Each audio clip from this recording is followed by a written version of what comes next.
सामाजिक व्यवस्था का प्रबंधन, सामाजिक व्यवस्था का प्रबंधन।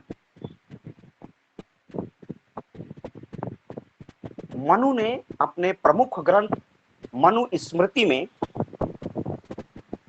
मनु ने अपने पवित्र ग्रंथ मनुस्मृति में समाज व्यवस्था के संचालन को,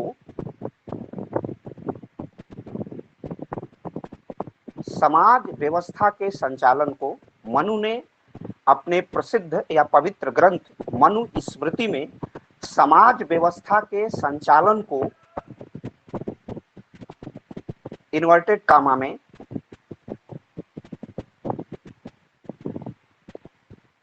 राज्य का दायित्व माना है, राज्य का दायित्व माना है।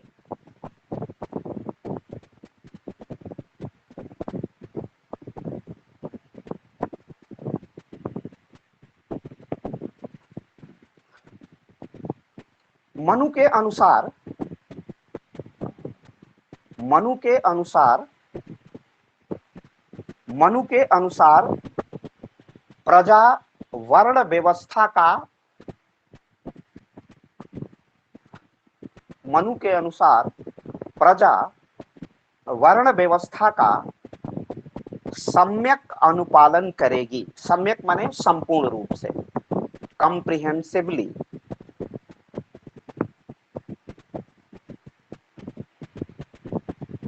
वर्ण व्यवस्था का सम्यक, प्रजा वर्ण व्यवस्था का सम्यक अनुपालन करेगी।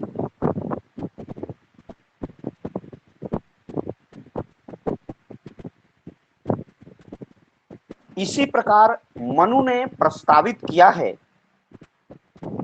इसी प्रकार मनु ने प्रस्तावित किया है, इसी प्रकार मनु ने प्रस्तावित किया है कि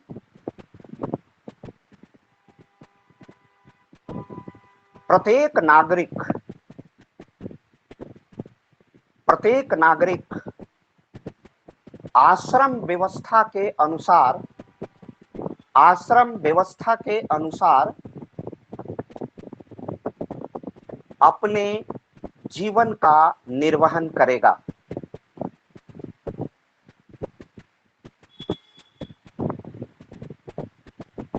आश्रम व्यवस्था के अनुसार अपने जीवन का निर्वहन करेगा। आश्रम व्यवस्था के अनुसार अपने जीवन का निर्वहन करेगा। आश्रम व्यवस्था के 4 चरण है। आश्रम व्यवस्था के 4 चरण हैं। क्रमशः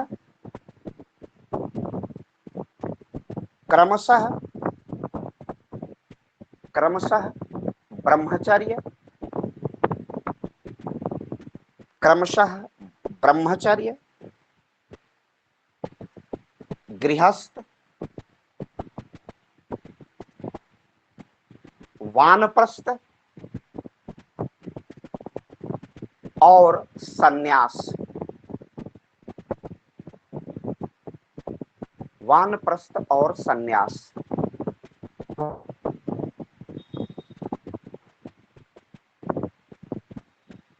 वानप्रस्थ और सन्यास।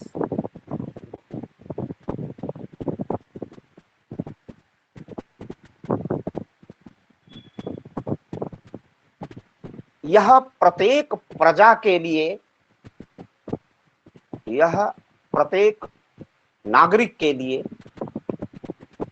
यह प्रत्येक नागरिक के लिए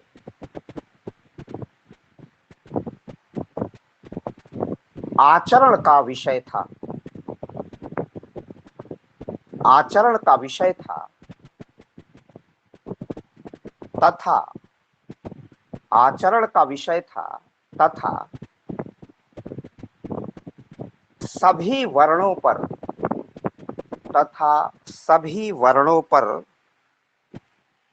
तथा सभी वर्णों पर समान रूप से, तथा सभी वर्णों पर समान रूप से आरोपित होता था,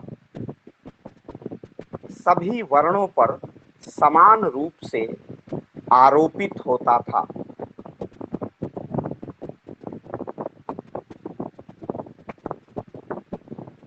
पैराग्राफ चेंज करके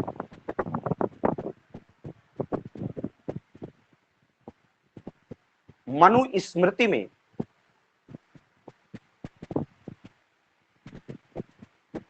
वर्ण का जाति में रूपांतरण नहीं था। वर्ण का जाति में रूपांतरण नहीं था।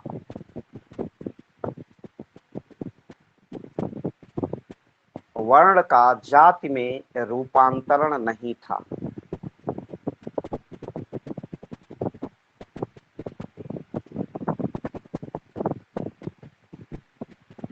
योग्यता के अनुसार वर्ण में परिवर्तन की भी व्यवस्था थी। योग्यता के अनुसार वर्ण में परिवर्तन की भी व्यवस्था थी।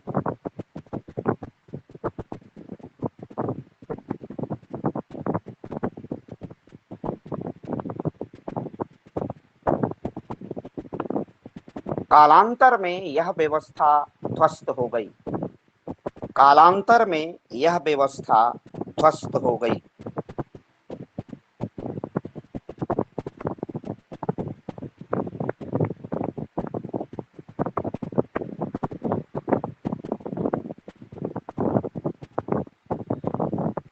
मनु ने की जो सामाजिक व्यवस्था थी वो वर्ण पर आधारित थी। वर्ण थे ब्राह्मण, क्षत्रिय, वैश्य और शूद्र। लेकिन इसमें योग्यता के अनुसार वर्ण में परिवर्तन हो सकता था। अगर कोई ब्राह्मण, उसका आचरण ठीक नहीं है तो वो शूद्र, कोई शूद्र अपनी योग्यता के बल पर ब्राह्मण हो सकता था। ये कालांतर में व्यवस्था धाराशायी हुई। दूसरी महत्वपूर्ण चीज थी आश्रम की व्यवस्था थी।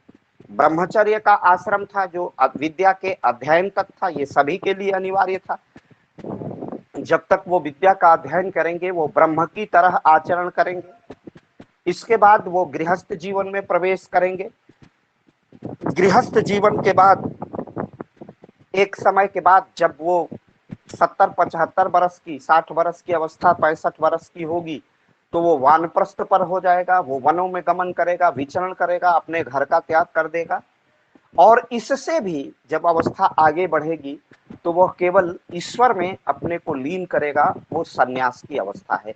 ये ब्रह्मचर्य, गृहस्थ, वानप्रस्थ और सन्यास, ये 4 अवस्थाएं थी। समय के अनुसार उम्र का 100 वर्ष में विभाजन था। ये 25-25 वर्ष की अवस्थाएं थी। और इसके बाद मनुष्य अपने दूसरे आश्रम में प्रवेश करता था। और सामाजिक जीवन के सफल संचालन के लिए मनु ने इस प्रकार की व्यवस्था का निर्माण किया था। यद्यपि मनु अपनी वर्ण की व्यवस्था के कारण आलोचना के भी पात्र थे और इनकी कई आधारों पर आलोचना भी की जाती है, लेकिन मनु का वर्ण वही था कि ब्राह्मण वह है जो ब्रह्म को जाने। ब्राह्मण कोई जात नहीं है। ब्रह्मम जान्यात इति ब्राह्मण, जो ब्रह्म को जाने वह ब्राह्मण था। जो रक्षा करे, जिसमें वीरत्व हो, वो क्षत्रिय है। जिसमें दूसरे के लिए उत्पादन करने की सामर्थ्य हो, लोक कल्याण की सामर्थ्य हो, वो वैश्य है। और जो सबके सेवा के कार्य संपादित करे वह शूद्र होगा। तो इस स्थिति वह स्थिति नहीं थी जब जाति में उसका रूपांतरण, वर्ण का रूपांतरण जाति में हुआ था। कालांतर में यह व्यवस्था धाराशायी होती है तो मनु औचित्यहीन हो जाते हैं, लेकिन ये बहुत बाद में होता है। मनु ने जो संहिता बनाई उसमें किसी प्रकार की तत्कालीन परिस्थितियों में खोट नहीं थी। जब वर्ण योग्यता आधारित हो और उसकी स्थिति बिल्कुल ऊर्ध्वाधर हो, हॉरिजॉन्टल हो, ऊपर ब्राह्मण हो, फिर नीचे क्षत्रिय हो, फिर वैश्य हो और फिर शूद्र, ऊर्ध्वाधर स्थिति है। तो इधर से जो वैश्य, जो शूद्र है वो ब्राह्मण हो सकता है। यहाँ से खिसकेंगे तो वो शूद्रत्व में आ जाएंगे। माने बिल्कुल रूपांतरण, ऊपर से नीचे, दूसरे से तीसरे, चौथे में। ये अंतर हो सकता था योग्यता के आधार पर, लेकिन बाद में व्यवस्था धाराशायी हो गई। मनु ने सोचा तो वैसा ही था, और मनु ने कहा है, जो मनुवाद का विरोध करते हैं वो अलग चीज है, लेकिन हम तो राजनीति विज्ञान के विद्यार्थी हैं। सबके लिए मनु ने कहा, जन्मता जायते इति शूद्रः, जन्म से तो सभी शूद्र हैं, अर्थात जब हम योग्यता को धारण करेंगे तब अपने वर्ण का निर्धारण करेंगे। ये मनु का सूत्र था, और इसी में, ये हम आज के समाज की बात नहीं कर रहे हैं, अब हम अंबेडकर के संविधान से संचालित होते हैं, मनु के संविधान से संचालित नहीं होते। आज हमारा जो संचालन होता है, वह हमारा जो संचालन है वह अब भारत के संविधान से होता है। ये तत्कालीन परिस्थितियों में, हम उस परिस्थिति में, आज से हजारों वर्षों की पुरानी परिस्थितियों में हम मनु की स्मृति को और मनु की संहिता को पढ़ रहे हैं, अत्यंत प्राचीन काल के एक राजनीतिक दार्शनिक को। उससे वर्तमान की तुलना नहीं है। सभ्यता के प्रारंभिक काल में कितना आरोपण था, किस तरह सामाजिक व्यवस्था का व्यवस्थापन किया गया था, उस युग को पढ़ रहे हैं, जिसमें अभी वर्ण का रूपांतरण जाति में नहीं हुआ था। नेक्स्ट, न्याय व्यवस्था। न्याय व्यवस्था, उसको आप ये हटाकर लिखिए, सुदृढ़ न्याय व्यवस्था। सुदृढ़ न्याय व्यवस्था, सुदृढ़ न्याय व्यवस्था, सुदृढ़ न्याय व्यवस्था।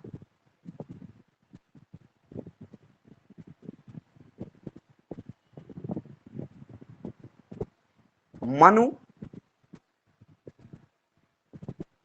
सामाजिक जीवन में न्याय व्यवस्था को अत्यंत महत्वपूर्ण मानते हैं। मनु सामाजिक जीवन में न्याय व्यवस्था को अत्यंत महत्वपूर्ण मानते हैं तथा यह स्थापित करते हैं, अत्यंत महत्वपूर्ण मानते हैं तथा यह स्थापित करते हैं। न्याय व्यवस्था को अत्यंत महत्वपूर्ण मानते हैं तथा यह स्थापित करते हैं, तथा यह स्थापित करते हैं, तथा यह स्थापित करते हैं कि राज्य का आविर्भाव या राज्य का जन्म, तथा यह स्थापित करते हैं कि राज्य का आविर्भाव या राज्य का जन्म, राज्य का जन्म, राज्य का जन्म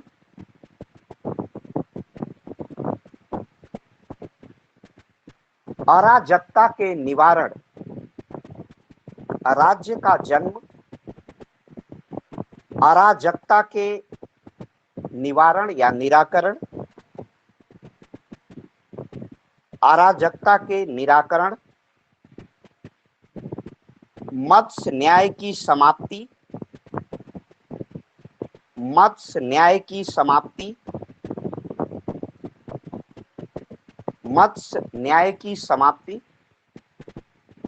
तथा न्याय की स्थापना के लिए हुआ है, तथा न्याय की स्थापना के लिए हुआ है। मत्स्य न्याय की समाप्ति तथा अराजकता के निवारण या निराकरण, मत्स्य न्याय की समाप्ति या अराजकता की समाप्ति, मत्स्य न्याय की समाप्ति तथा न्याय की स्थापना के लिए, तथा न्याय की स्थापना के लिए, तथा न्याय की स्थापना के लिए, तथा न्याय की स्थापना के लिए,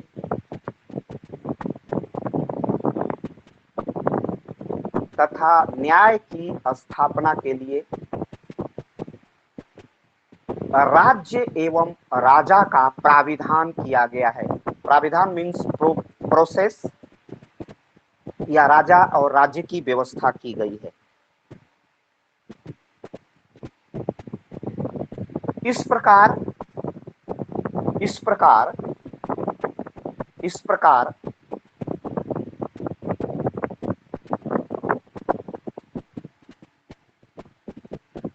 इस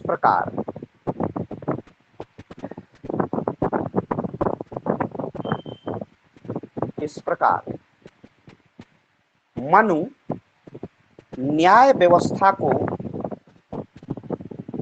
अत्यंत महत्वपूर्ण मानते हैं।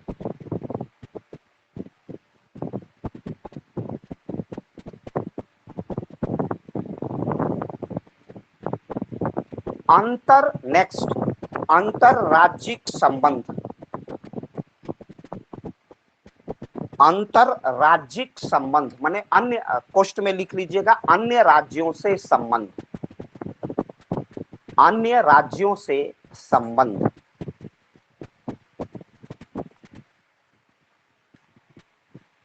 मनु का विशेष ध्यान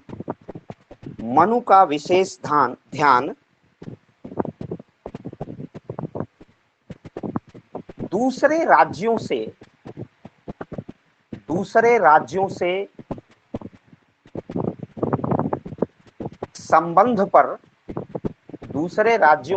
संबंध पर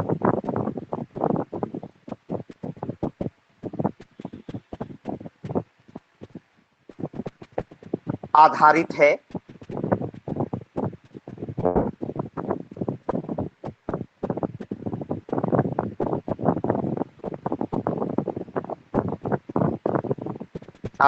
है।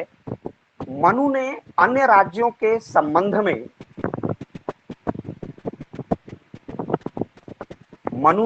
अन्य राज्यों से संबंध में कुछ महत्वपूर्ण सिद्धांतों का प्रतिपादन किया है। अन्य राज्यों से संबंध में कुछ महत्वपूर्ण सिद्धांतों का प्रतिपादन किया है। कुछ महत्वपूर्ण सिद्धांतों का प्रतिपादन किया है।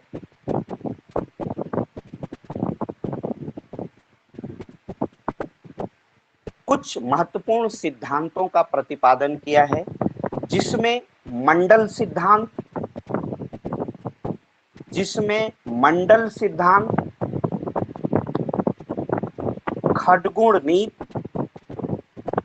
खड्गुणीय नीति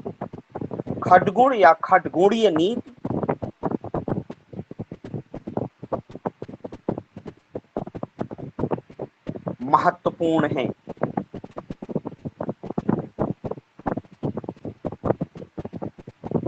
मनु ने राज्य एवं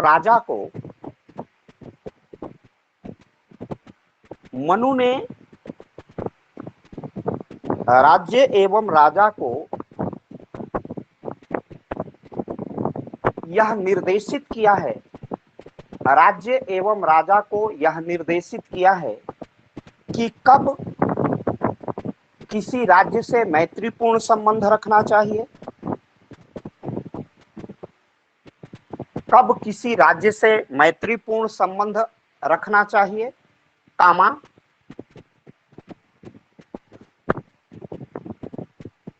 कब किसी राज्य से मैत्रीपूर्ण संबंध रखना चाहिए,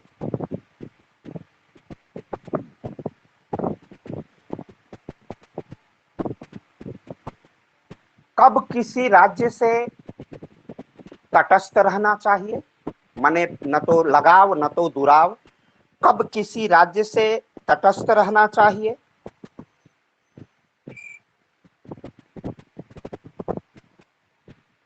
तथा कब किसी राज्य के साथ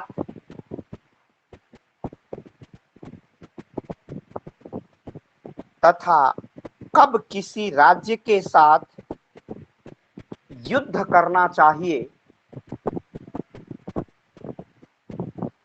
इन महत्वपूर्ण विषयों की परिचर्चा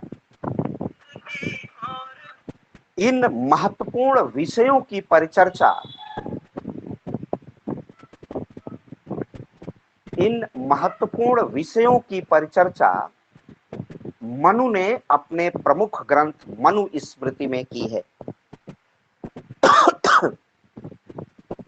मनु ने अपने महत्वपूर्ण ग्रंथ मनु स्मृति में की है।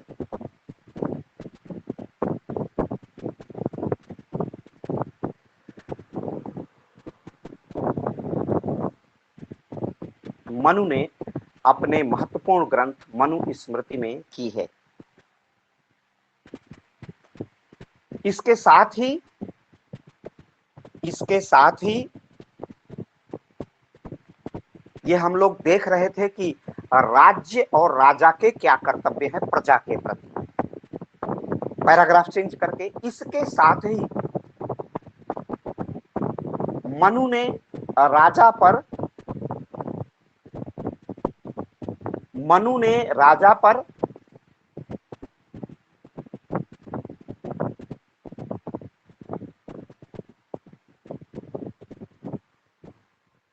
युक्ति संगत एवं आवश्यक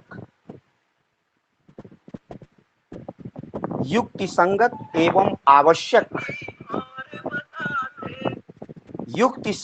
और आवश्यक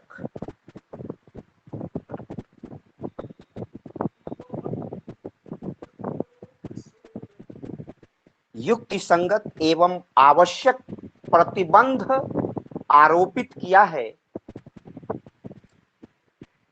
युक्ति संगत एवं आवश्यक प्रतिबंध आरोपित किया है, जिसके माध्यम से राजा की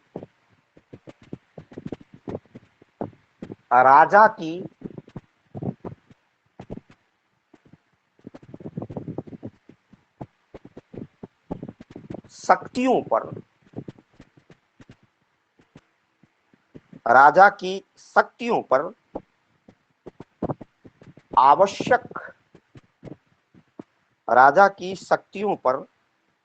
आवश्यक प्रतिबंध आरोपित किया जा सके। राजा की शक्तियों पर आवश्यक प्रतिबंध आरोपित किया जा सके। राजा की शक्तियों पर आवश्यक प्रतिबंध आरोपित किया जा सके।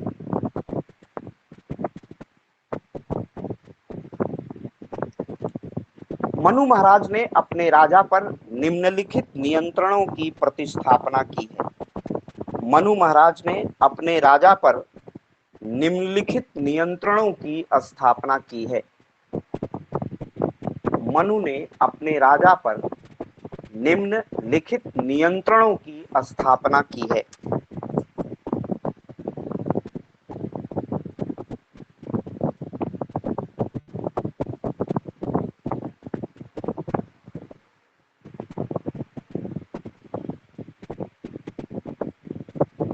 पहला नियंत्रण, धर्म सम्मत आचरण। धर्म सम्मत आचरण माने धर्म के अनुसार आचरण। समझने के लिए आप पोस्ट में लिख लीजिएगा, धर्म के अनुसार आचरण। धर्म सम्मत आचरण।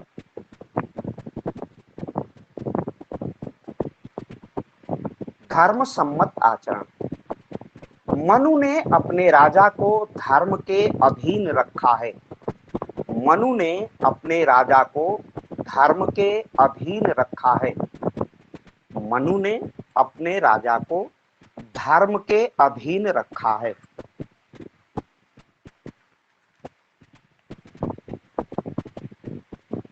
मनु ने अपने राजा को धर्म के अधीन रखा है। दूसरे शब्दों में यह कहना असंगत न होगा कि दूसरे शब्दों में यह कहना असंगत न होगा कि दूसरे शब्दों में यह कहना असंगत न होगा कि दूसरे शब्दों में यह कहना असंगत न होगा कि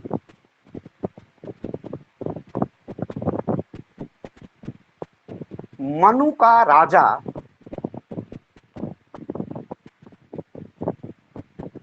धर्म से आबद्ध है। मनु का राजा धर्म से आबद्ध है माने धर्म से बंधा हुआ है। लिख लीजिए, समझा रहा हूं। मनु का राजा धर्म से आबद्ध है।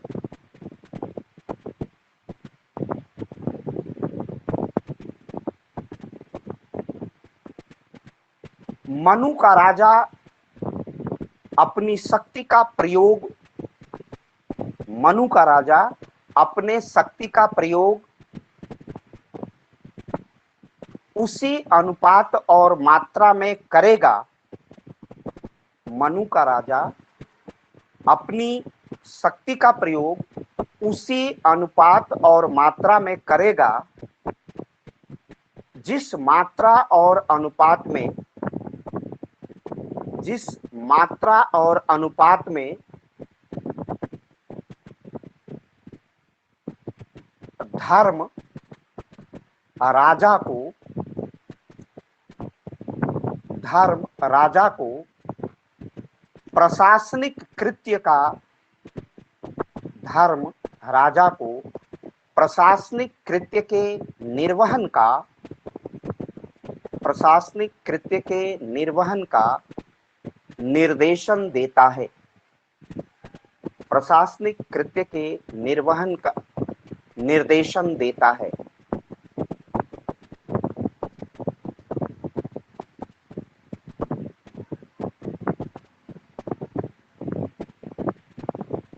मनु के अनुसार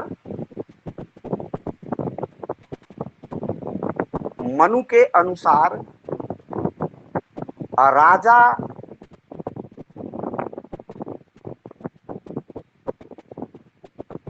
देवता के समतुल्य है। मनु के अनुसार राजा देवता के समतुल्य है। राजा देवता के समतुल्य है।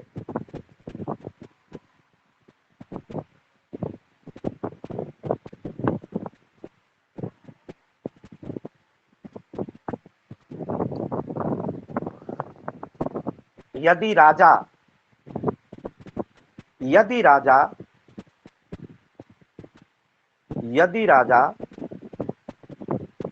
धर्म का सम्यक आचरण नहीं करता है, यदि राजा धर्म का सम्यक आचरण नहीं करता है तो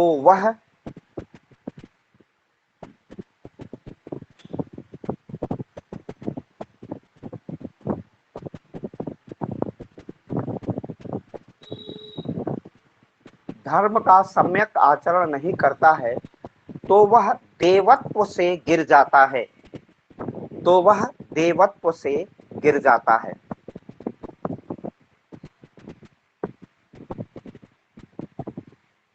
वह देवत्व से गिर जाता है। वह देवत्व से गिर जाता है।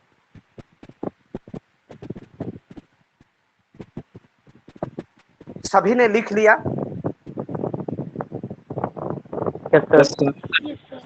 जी सर।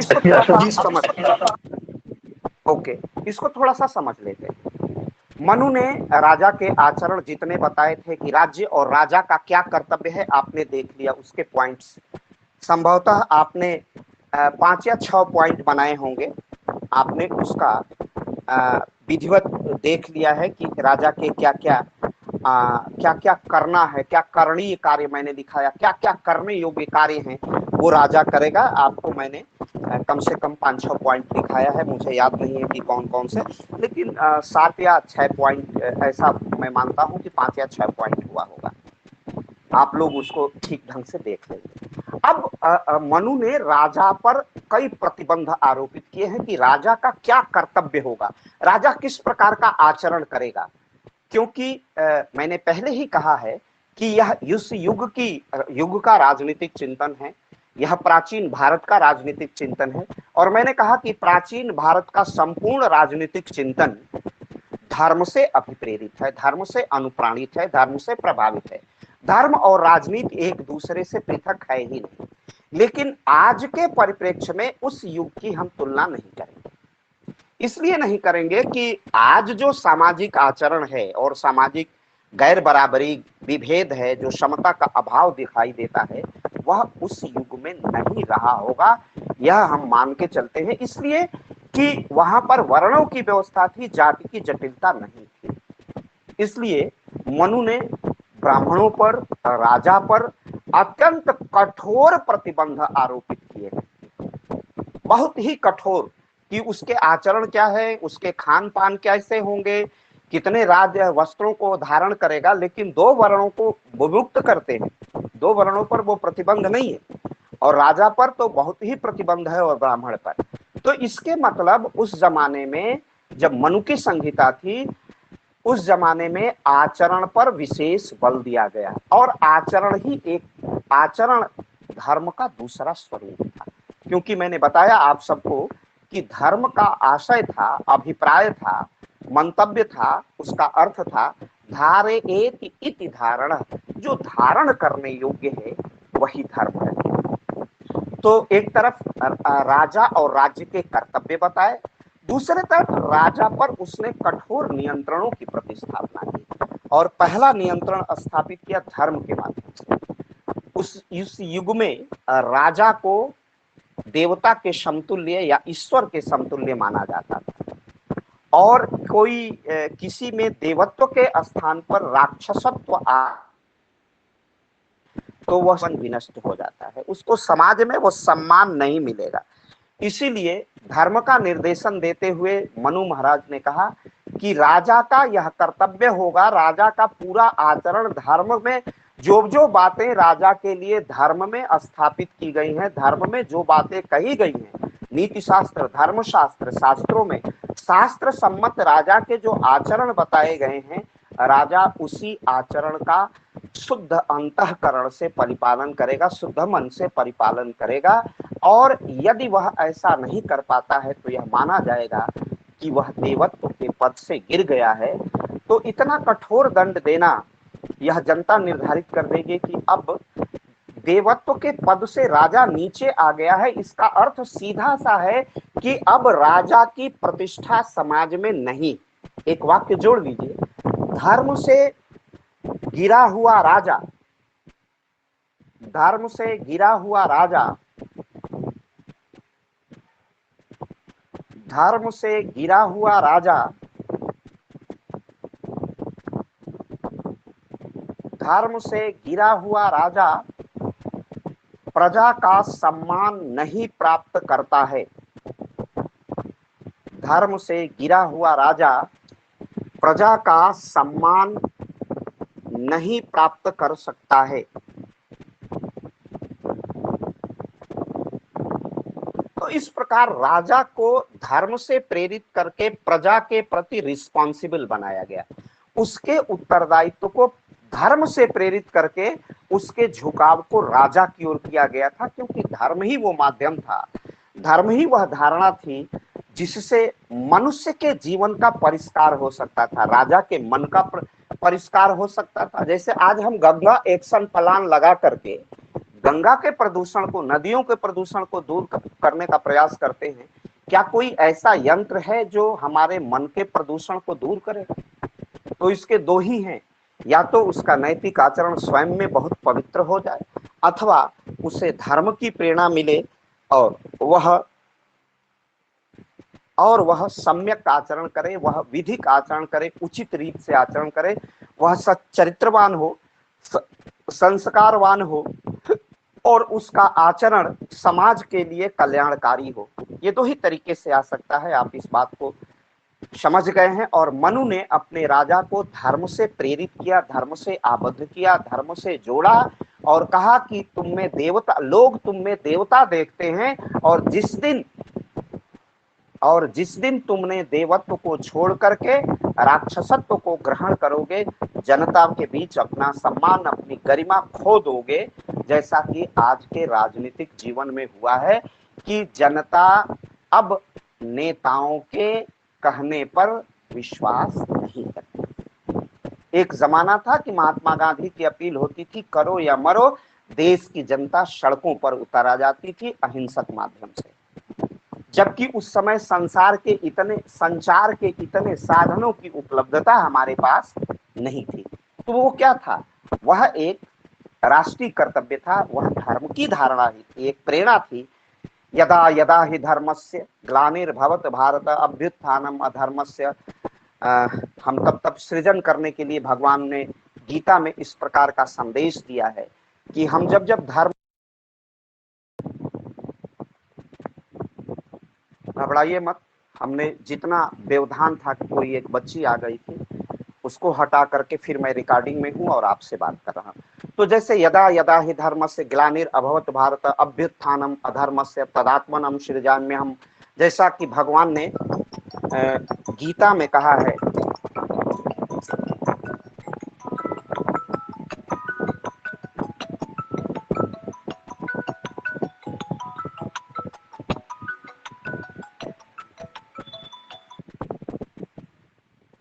तो जैसा कि मैंने गीता का बताया कि गीता में कृष्ण ने, भगवान योगेश्वर कृष्ण ने कहा है कि जब जब धर्म की हानि होगी मैं सृजन के लिए अवतरित हो जाऊंगा। ठीक वैसा ही प्रसंग था कि देवत्व की परिकल्पना की गई है मनु के राजा में, और मनु के राजा को कहा गया कि वो बिल्कुल मनु का राजा जैसा धर्म सम्मत आचरण है उसी प्रकार का आचरण करेगा, और धर्म सम्मत आचरण के अतिरिक्त उसका कुछ भी आचरण नहीं होगा।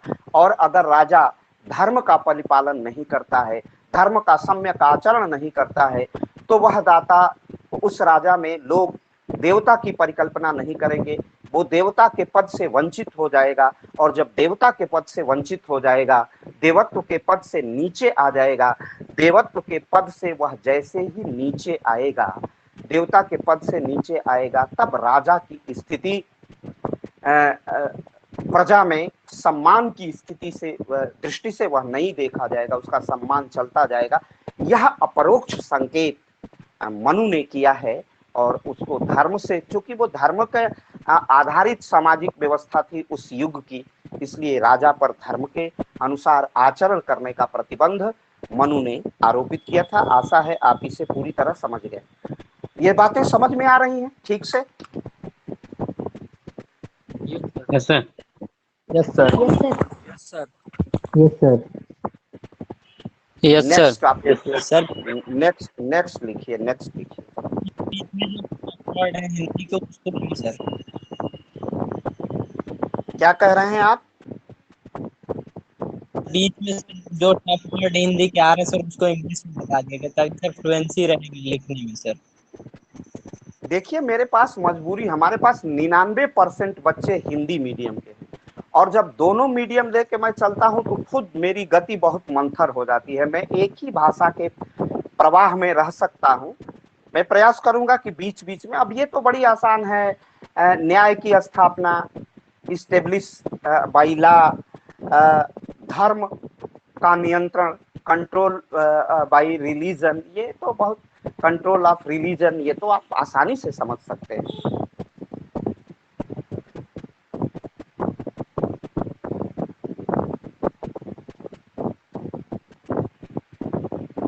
संस्था का महत्व, इंस्टीट्यूशनल इंपॉर्टेंस, संस्थागत महत्व, संस्थागत महत्व। नेक्स्ट, संस्थागत महत्व, संस्थागत महत्व। मनु ने राजा को, अब देखिए ये इंस्टीट्यूशनल है, आप लिख लीजिए तो मैं समझा देता हूं। मनु ने राजा को निर्देशित किया है, मनु ने राजा को निर्देशित किया है। अब इसकी इंग्लिश तो आप आसानी से बना लेंगे कि मनु ने राजा को निर्देशित किया है, राजा को डायरेक्शन दिया है। मनु ने राजा को निर्देशित किया है कि वह अपने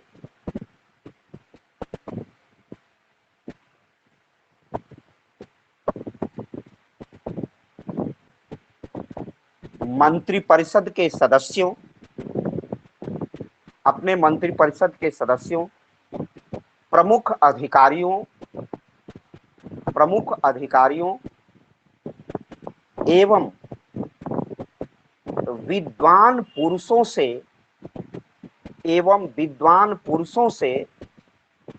अपने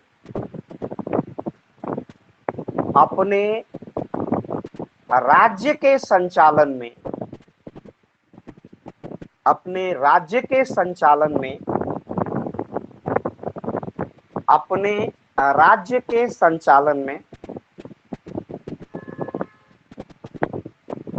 अपने राज्य के संचालन में, अपने राज्य के संचालन में आवश्यक रूप से परामर्श ग्रहण करें, आवश्यक रूप से परामर्श ग्रहण करें, आवश्यक रूप से परामर्श ग्रहण करें, आवश्यक रूप से परामर्श ग्रहण करें, आवश्यक रूप से परामर्श ग्रहण करें। देखिए, इस प्रकार मनु ने अपने राज्य का जो इंस्टीट्यूशन है, राज्य की जो संस्थाएं हैं, उन संस्थाओं को उपेक्षित नहीं किया है कि राजा ही सर्वोपरि हो जाए, और जो मंत्री हैं, मंत्रिपरिषद के सदस्य हैं, जो उनका रेवेन्यू मिनिस्टर है, जो उनके राजस्व का मंत्री है, जो दंड का मंत्री है, जो सैन्य विभाग का मंत्री है, उसका कोई महत्व नहीं है। विद्वान जनों का कोई जिन्हें अपने विषय की विशेषज्ञता है, उनकी उपेक्षा की जाए, ऐसा नहीं किया गया। बल्कि मनु ने राजा को निर्देशित किया कि राजा अपने विद्वान पुरुषों, अपने मंत्रिपरिषद के अधिकारियों और अन्य प्रशासनिक अधिकारियों से परामर्श अवश्य ग्रहण करें। बिना मंत्रणा किए राज्य के प्रशासन को संचालित करने वाले राजा की घोर निंदा की जाती है। इसलिए मनु ने कहा कि सभी संस्थाएं जो राज्य के संचालन में आवश्यक रूप से, राज्य के संचालन में आवश्यक रूप से अपनी सहभागिता, अपना कंट्रीब्यूशन देती हैं, उन संस्थाओं की मनु उपेक्षा नहीं कर सकते हैं। मनु ने कहा कि राजा ऐसे संस्थाओं की उपेक्षा नहीं कर सकता है। राजा जब भी अपना शासन करेगा, वह इस प्रकार का वो सदैव अपने विद्वान पुरुषन, अपने मंत्रियों, अपने प्रशासनिक अधिकारियों के परामर्श से ही अपने कार्यों का संचालन करेगा। अर्थात अपरोक्ष से राजा को मनमानी करने या निरंकुशता का प्रयोग करने से मनु ने अपने राजा को रोक लिया है। मनु ने अपने राजा को यह आवश्यक निर्देश दिया है कि मनु अपने कर्तव्यों का निर्वहन बिना आचरण के, बिना दूसरों के सहायता के मनु ऐसा आचरण न करे। उन संस्थाओं को, और एक उदाहरण दिया मनु ने, उसको लिख लीजिए। मनु के अनुसार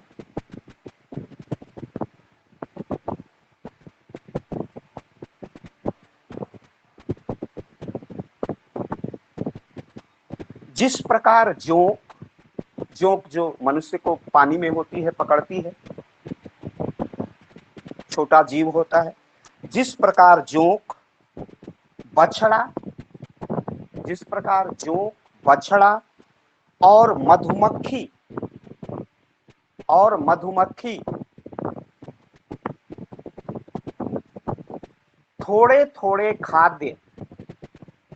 थोड़े या छोटा खाद्य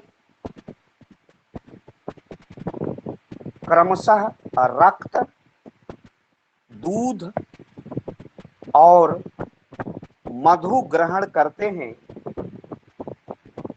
जोंक रक्त चूसती है, बछड़ा दूध ग्रहण करता है। जिस प्रकार जोंक, बछड़ा और मधुमक्खी थोड़े अपने खाद्य क्रमशः रक्त, दूध और मधु ग्रहण करते हैं, उसी प्रकार राजा को प्रजा से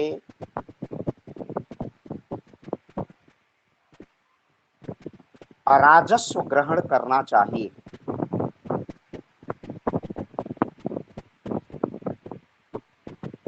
राजस्व माने रेवेन्यू कलेक्ट करना चाहिए।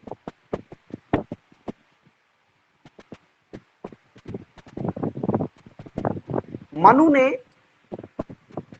ने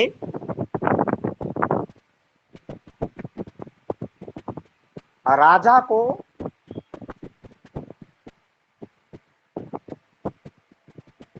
प्रजा के हित में मनु ने राजा को प्रजा के हित में प्रासंगिक माने रिलेवेंट, प्रासंगिक, रिलेवेंट निर्णय, डिसीजन मेकिंग, निर्णय करने का निर्देश दिया है, निर्णय करने का निर्देश दिया है, निर्णय करने का निर्देश दिया है, निर्णय डिसीजन मेकिंग का निर्देश दिया है।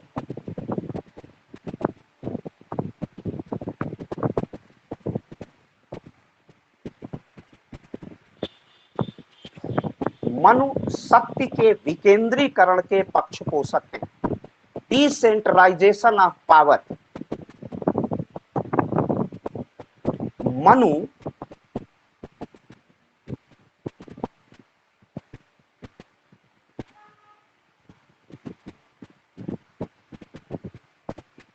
मनु शक्ति के विकेंद्रीकरण के पक्ष पोषक हैं।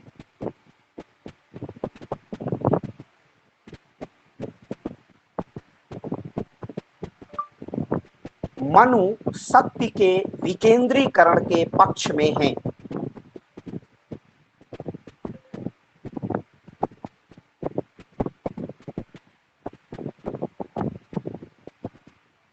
मनु शक्ति के विकेंद्रीकरण के पक्ष में है। Manu is favour of decentralisation of power. Manu is in favor of decentralization of power.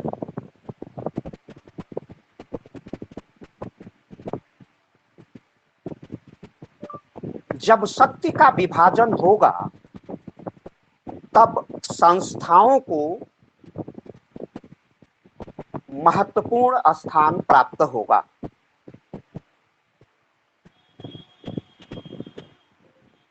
जब शक्ति का विभाजन होगा तो संस्थाओं को महत्वपूर्ण स्थान प्राप्त होगा। अब शक्ति का विभाजन होगा, कुछ शक्ति राजा में, कुछ मंत्रियों में, कुछ अन्य अधिकारी में, कुछ सैन्य अधिकारी में, तब उन संस्थाओं का महत्व बढ़ेगा और ये काम मनु ने किया है। When there is a division of power, when there is a division of power, जब शक्ति का विभाजन होगा तब संस्थाओं को महत्वपूर्ण स्थान प्राप्त होगा। When there is a division of power, institution will be, बड़ा आसान है यार अनुवाद करना, institution will get an important place. Institution will get important place.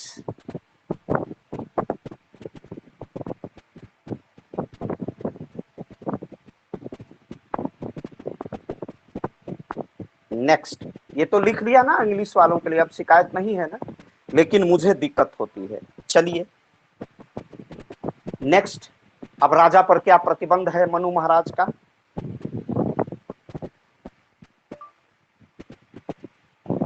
Manu का राजा दंड की परिधि में आता है। मनु का राजा दंड की परिधि में आता है, ये पॉइंट है। मनु का राजा दंड की परिधि में आता है।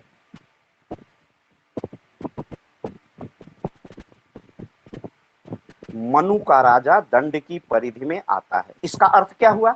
जिस प्रकार आपने रूल ऑफ लॉ पढ़ा है ना कि विधि को व्यवस्थापिका बनाती है और व्यवस्थापिका को विधि कौन बनाता है? लॉ रिफॉर्म कौन करता है? लॉ मेकिंग कौन करता है? लेजिस्लेशन। विधि को विधायिका या व्यवस्थापिका बनाती है और व्यवस्थापिका को जनता बनाती है, ठीक। और जो विधि में लिखा गया है प्रधानमंत्री राष्ट्रपति उसी के अनुसार शासन करेंगे, विधियों के विपरीत जाके शासन नहीं करेंगे। तो विधि का शासन मतलब राजा के या प्रशासक के संतियों पर नियंत्रण की स्थापना। तो मनु का भी राजा विधियों से ऊपर नहीं है। मनु का राजा विधियों से ऊपर नहीं है।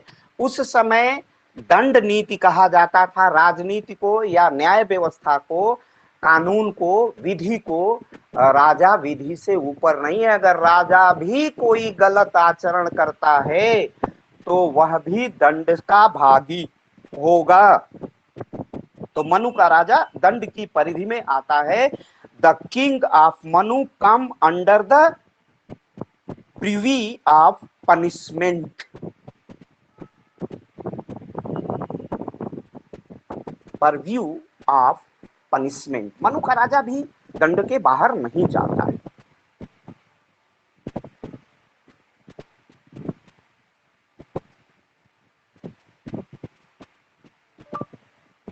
मनु का राजा दंड नीति से बंधा हुआ है। मनु का राजा यदि अपराध करता है तो सामान्य जनता की तरह दंड का भागी होगा। मनु का राजा दंड नीति से बंधा हुआ है।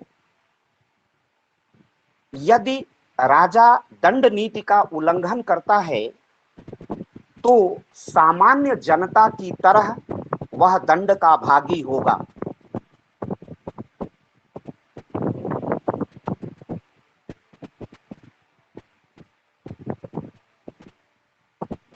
मनु का राजा दंड नीति से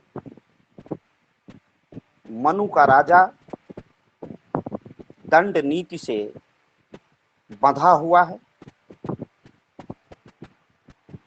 दंड नीति से बंधा हुआ है। यदि राजा दंड नीति का उल्लंघन करता है तो वह सामान्य जनता की तरह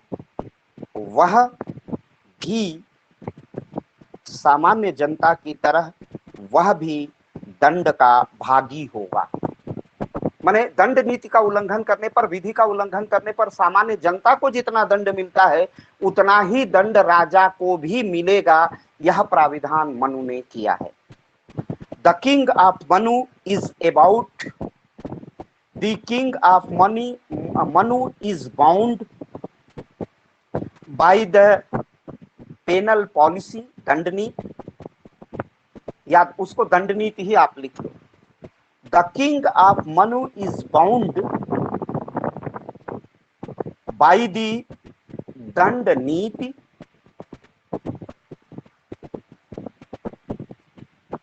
हिंदी वालों ने लिख लिया है ना कि मनु का राजा दंड नीति से बंधा हुआ है।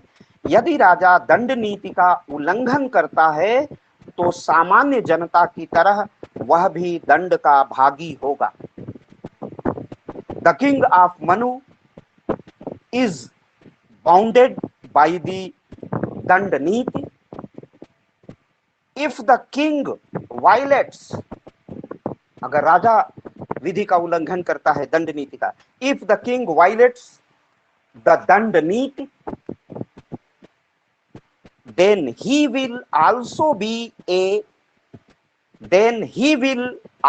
be punished like the general public.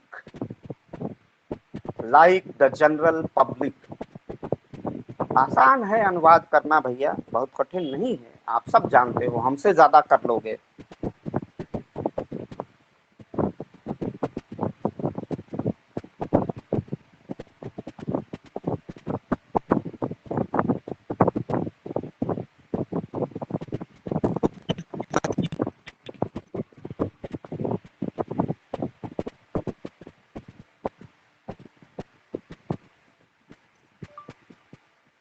इस प्रकार मनु के राजा पर दंड नीति का आरोपण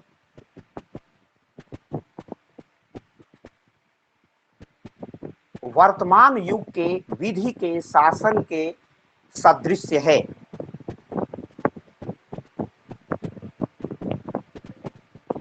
इस प्रकार मनु के राजा पर दंड नीति का आरोपण माने उस पर थोप दिया गया है, जो दंड नीति उस पर आरोपित की गई है, वह वर्तमान युग के, इस प्रकार मनु के राजा पर दंड नीति का आरोपण वर्तमान युग के विधि के शासन के सदृश है।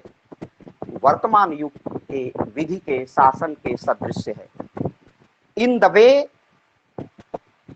हिंदी वाले पहले पूरा कर लें। इन द वे, इस प्रकार मनु के राजा पर दंड नीति का आरोपण वर्तमान युग के विधि के शासन के सदृश है, माने समान है। In the way, in this way, the imposition of Dandaniti on the king of Manu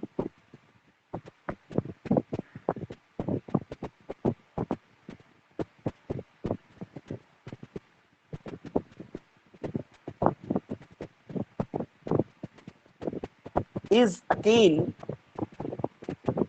to the rule of law of the present era.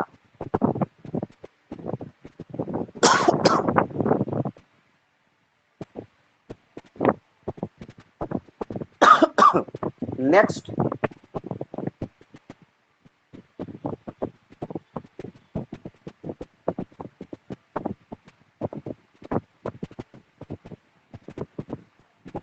राजा में योग्यता की स्थापना।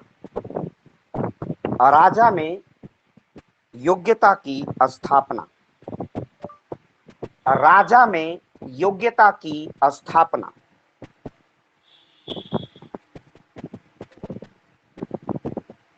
Establishment of merit in the king। राजा में योग्यता की स्थापना।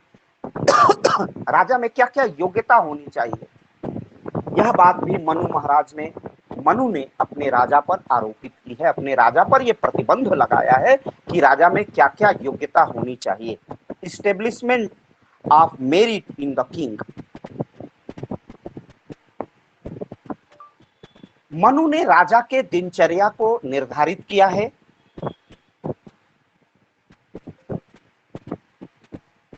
मनु ने राजा की दिनचर्या को निर्धारित किया है।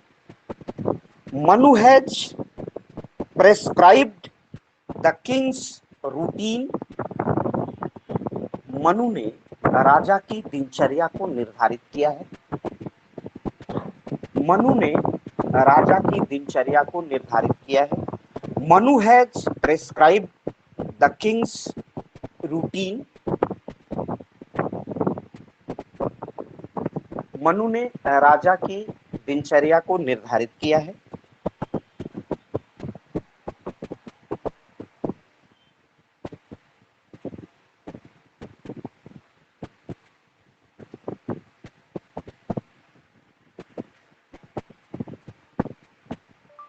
मनु ने राजा को प्रशिक्षण लेने की भी बात कही है।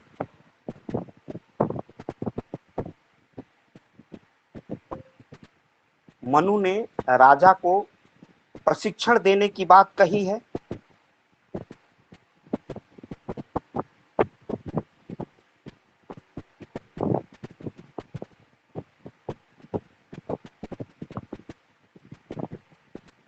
मनु ने राजा को प्रशिक्षण देने की बात कही है। मनु हैज स्पोकन या Manu has said of training the king.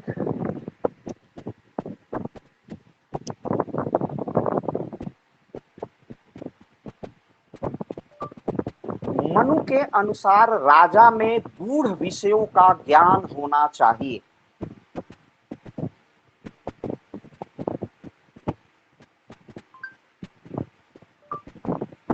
Manu के अनुसार राजा को गूढ़ विषयों का ज्ञान होना चाहिए।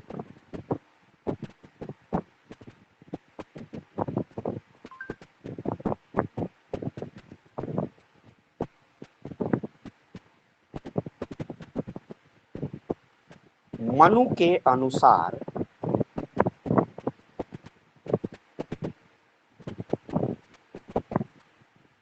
राजा को, मनु के अनुसार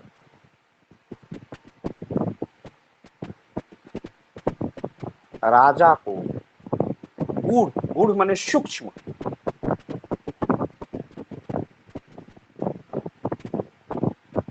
गूढ़ विषयों का ज्ञान होना चाहिए।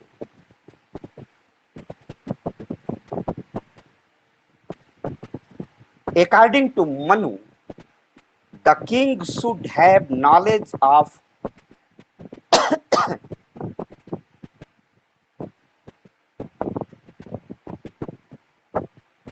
historic subjects, historic subjects,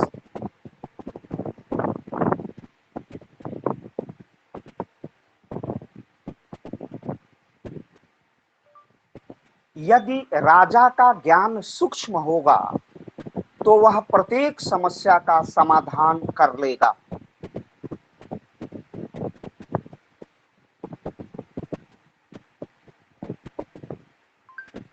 Manu के अनुसार यदि राजा का ज्ञान सूक्ष्म होगा तो वह प्रत्येक समस्या का समाधान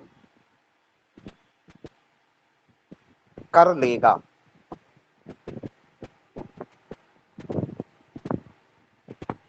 यदि राजा का ज्ञान सूक्ष्म होगा तो वह प्रत्येक समस्या का समाधान कर लेगा। If the king's knowledge is fine, he will solve every problem. He will solve every problem.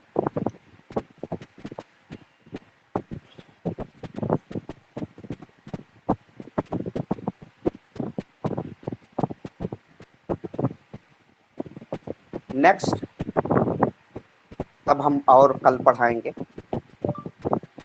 Manu के अनुसार राजा को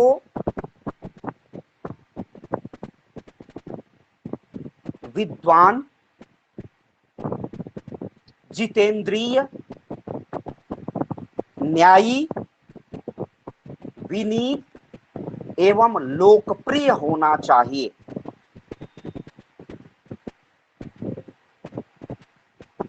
मनु के अनुसार राजा को विद्वान, विद्वान मीन्स स्कॉलर उसे होना चाहिए।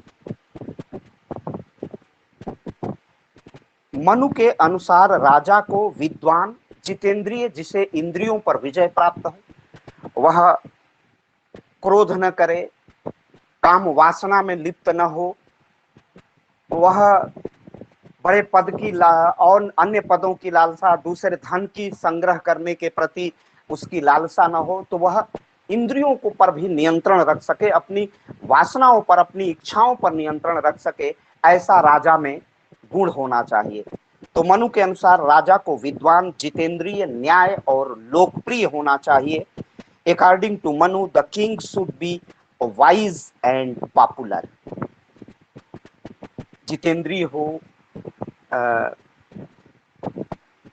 अब अंग्रेजी में उसके लिए मुझे शब्द नहीं इस समय हुआ, वह न्यायप्रिय हो, वाइज हो, इसी के साथ वह पॉपुलर भी हो, विद्वान हो, वाइज हो। अकॉर्डिंग टू दुमनी, the king should be learned, witty, witty कहते हैं ना, न्यायप्रिय हो, जस्टिस हो उसमें, एंड पॉपुलर हो। वह जितेंद्रिय को विटी कहते हैं, VITTY, यद्यपि बहुत सटीक अर्थ नहीं देता है, वाइज ज्यादा सटीक अर्थ देगा। तो इस प्रकार मनु ने अपने राजा में इस प्रकार के, अब हम आएंगे कि क्या मनु का राजा निरंकुश हो सकता है, नहीं हो सकता है, इसमें विद्वानों में थोड़ा सा विभेद है। इसके बाद हम कल इस प्रश्न को हम लोग समाप्त करेंगे। आशा है आज आप सब इससे जुड़े रहे और आज की क्लास